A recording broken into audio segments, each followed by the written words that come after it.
Welcome back to insidenewzion, the talk show.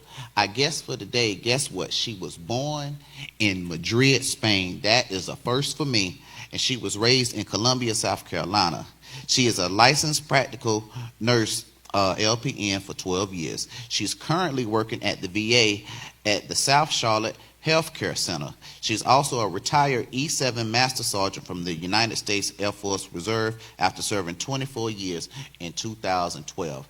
Thank you for her service and all the other veterans out there. Please welcome to the show today, Kayla Broadie. As with all guests, we want to know, how long have you been at New Zion now, and how did you find New Zion? I've been at New Zion since 2009, and Tanita Wright had told me about New Zion, and I came to visit, and I never left. Yeah. Cool. So your bio says you were born in Spain. How long were you there, and what was it like growing up there? Well, my dad was stationed there, and we were there for 4 years, so I don't really remember a whole lot, but I do remember, of course, being there, but then we left there, and my dad went to his next duty station. And that was in Columbia? No, actually, it was in Mississippi, Columbus Air Force Base in Mississippi. He stayed there for a few years, retired, and then settled in Columbia, South Carolina, which is where grandparents were, his parents. Cool. Columbia is a great place. Mm-hmm. All right, so tell us about your job at the VA and what it is that you do. Well, I started with the VA in 2019 after trying to get on with them for about 3 years. Finally did. I work in primary care.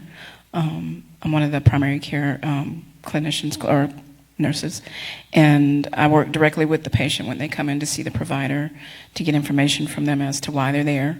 I get their vital signs. They discuss with me any pertinent information that I pass on to the doctor, so he or she can take care of them from there. So is the VA, is it something that's only based in North Carolina, or is it pretty broad?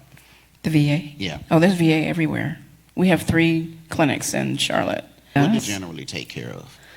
Oh, a whole gamut of things. They have radiology, oncology, cardiology, podiatry. They have the eye clinic. They have gastroenterology. They have all clinics, and of course primary care as well. When you were in the Air Force, is that where you served in a medical position?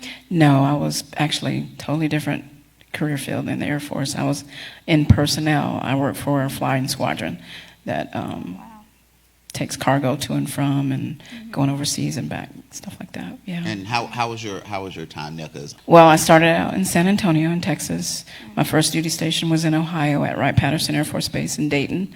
And then I married a military member, and we moved back to Texas to Carswell Air Force Base in Dallas-Fort Worth area, and then went to Charleston Air Force Base, which is where I retired out of.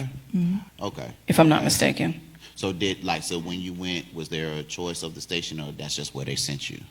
Well, everybody goes to San Antonio to go to boot camp or basic, as they call it. So everybody goes there, and then they're shipped out to wherever their other stations are. But yes, you can kind of put together a wish list of where you'd like to be stationed. Considering that you didn't work in a medical position while you were in the Air Force, what drove you to where you are now at the VA, being the LPN?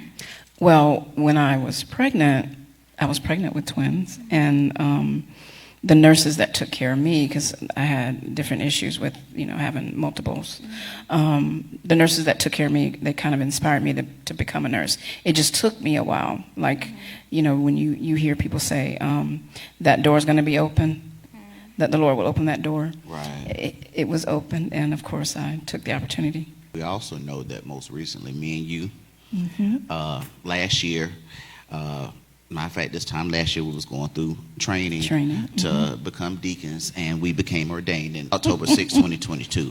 What was that experience like for you? Oh, it was a good experience. A little bit nervous, as we all probably were. Didn't know what to expect, and didn't know how we were going to get through it, because you just never know what Pastor has for us. But it was a good journey.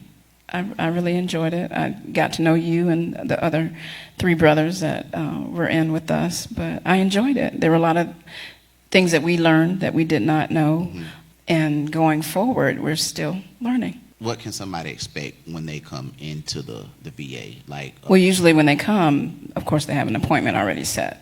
If they don't, then there are volunteers that are at the front in the lobby, and they may ask questions as to where do I go to register, or where do I go to start my VA benefits. They'll direct them. But usually when they come, they have an appointment, so they should know where they're going. all right. Is it just for veterans or veterans and their families?